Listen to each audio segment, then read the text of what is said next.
Hey, it's Yuka. The DJI Osmo Pocket 3 is one of the most powerful pocket-sized cameras ever made, and it's been one of my favorite cameras since it came out in 2023.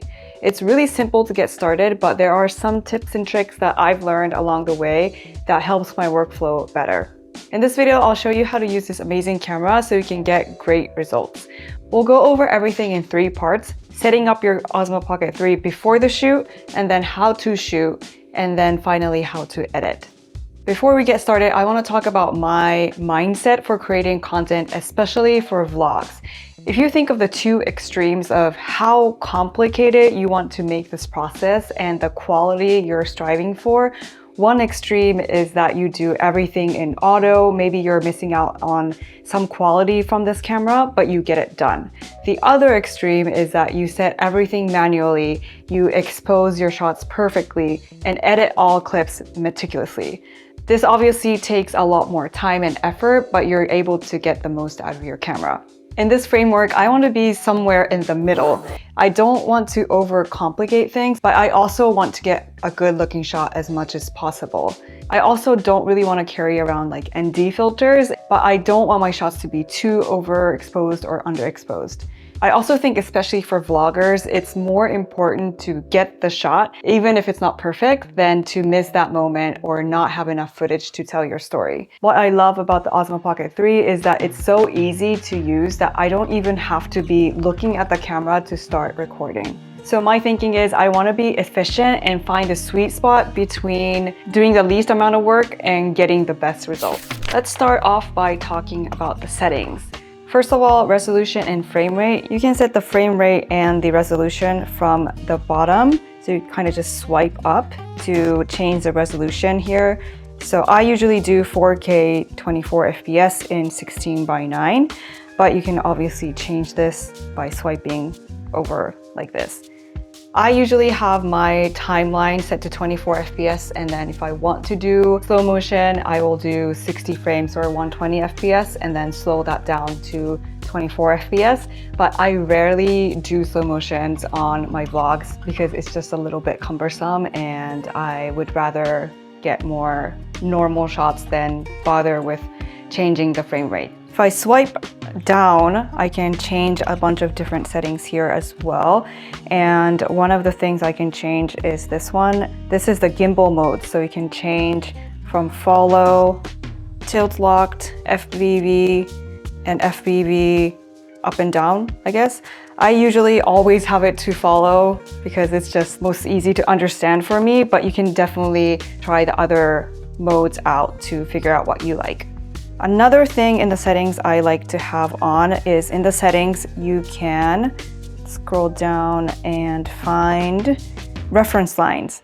So I like to have this on with the grid, which means that you'll see like the grid here. Maybe it's a little bit harder to see, but you'll see these 2 lines up and down and then on horizontally. This will help you compose your shots a little bit better. If you want something to be in the dead center, you'll like aim for that thing to be in the center.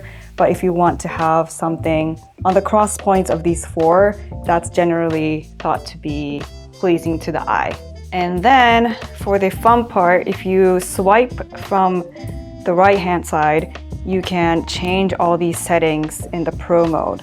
So I think when you first buy the camera, I think it'll all be set to non-pro, and this is like the auto mode. And if you see the picture quality, I think it's a little bit hard to see in this recording of the screen, but I think the color is pretty decent and it's definitely usable as is. If this is a little bit too complicated for you, you're just getting started with video creation, then maybe you can just start with doing everything auto.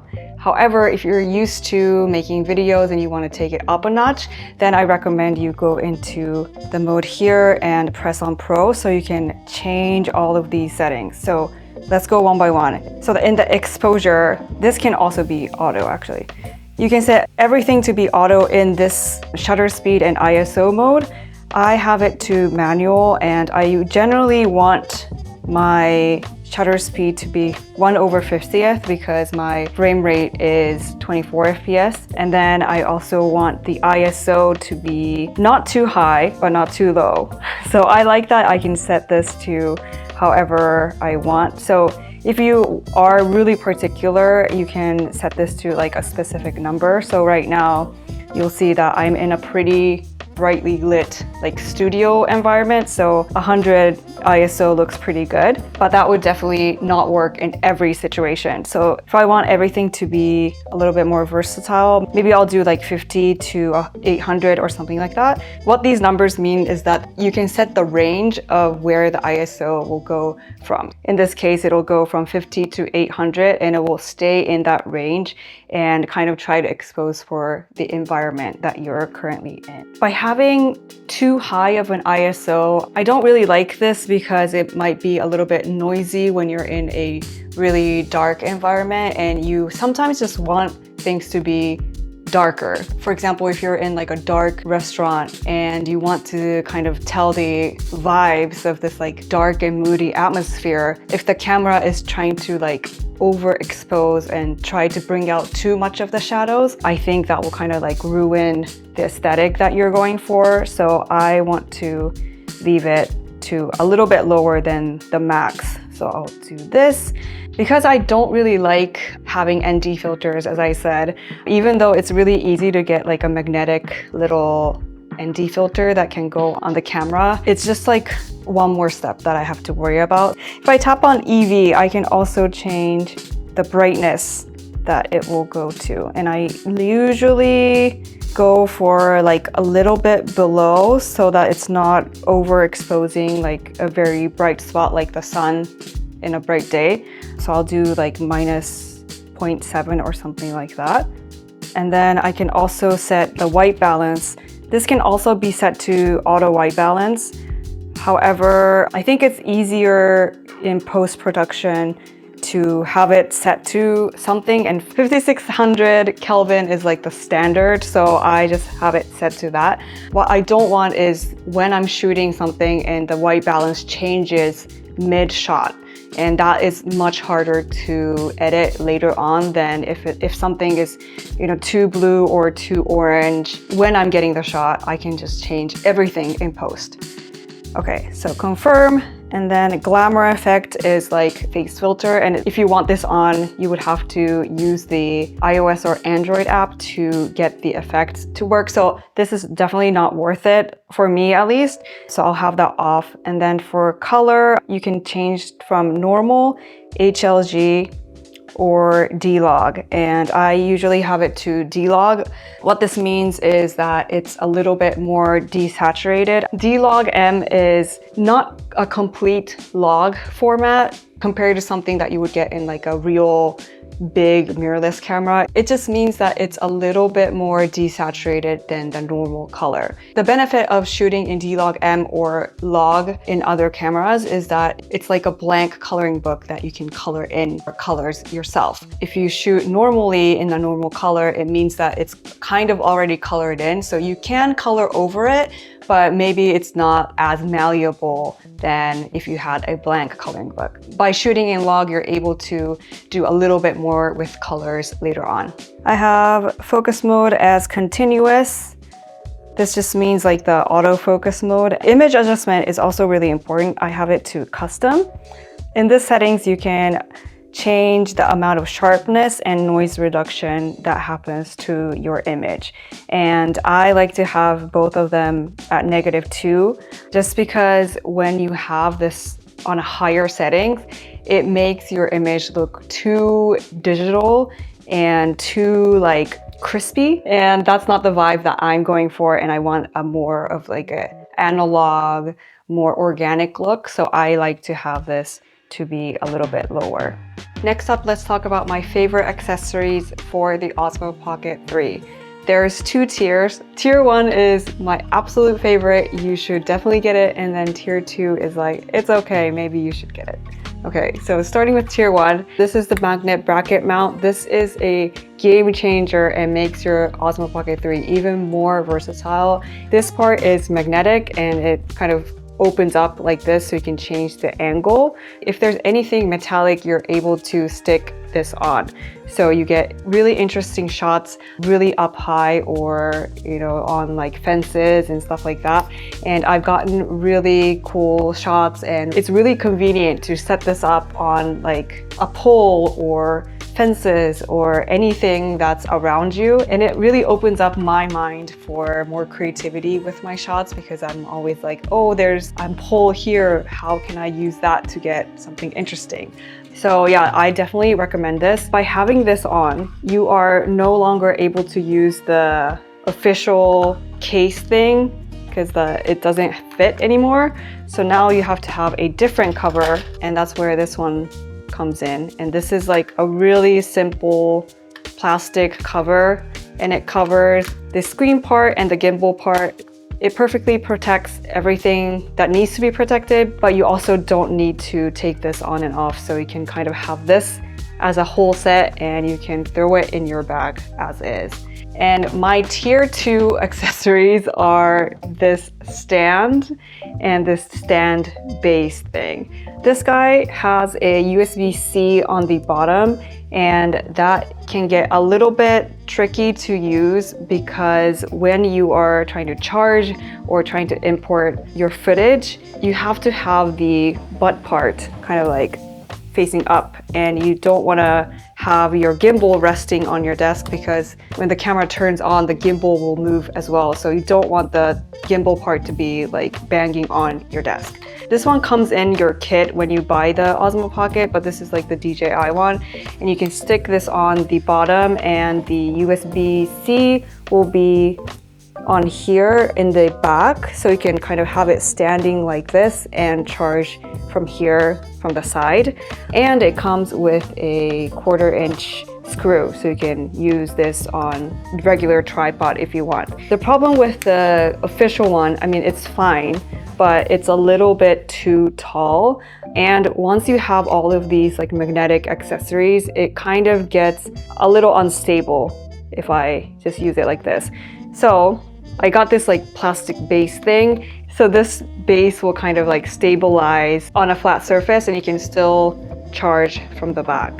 But I also got like a shorter one from another company, like just a random Amazon find. This one is significantly heavier. It's made of metal, so it's a little bit more stable, and it's shorter, so it's not as wobbly. So if you want to do this and use the 1/4-inch screw here and the USB-C on the back, this is also available.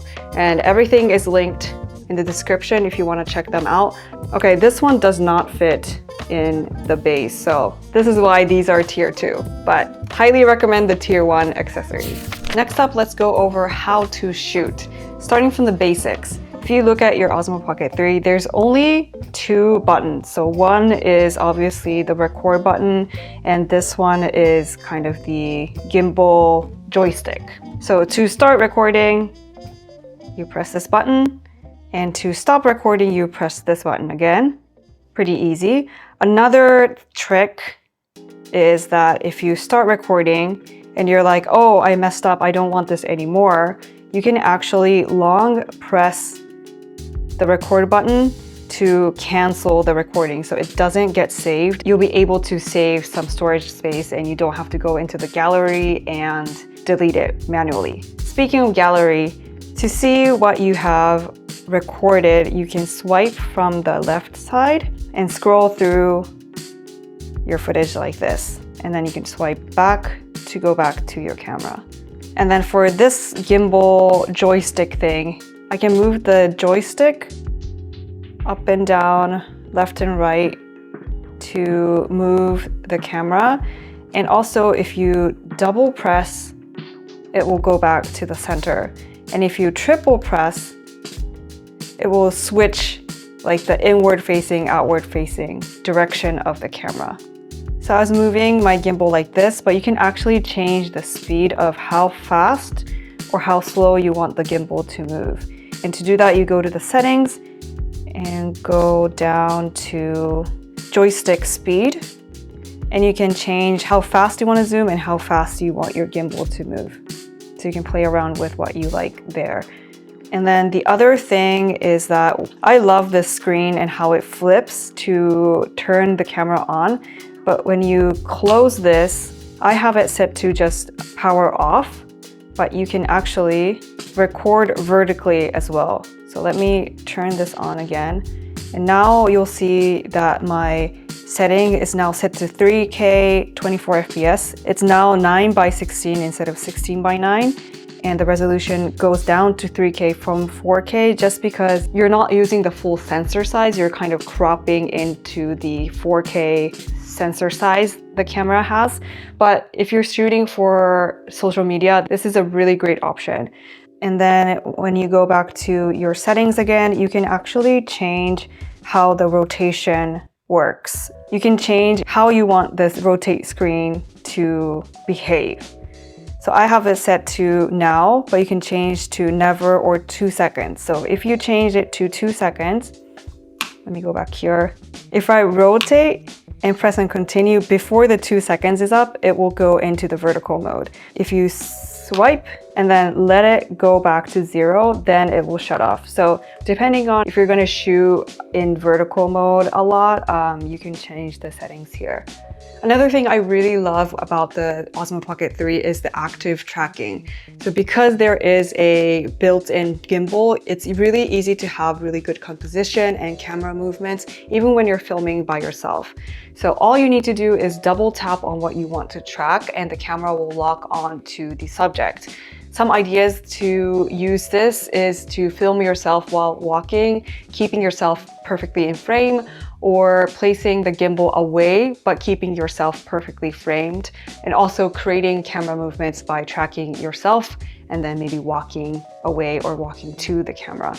Pro tip here is that if the camera is stationary and you're moving around a lot, the camera movements might be too quick and look too mechanical. When this happens, I like to add a little bit of image stabilization in the editing process to smooth out the sudden movements.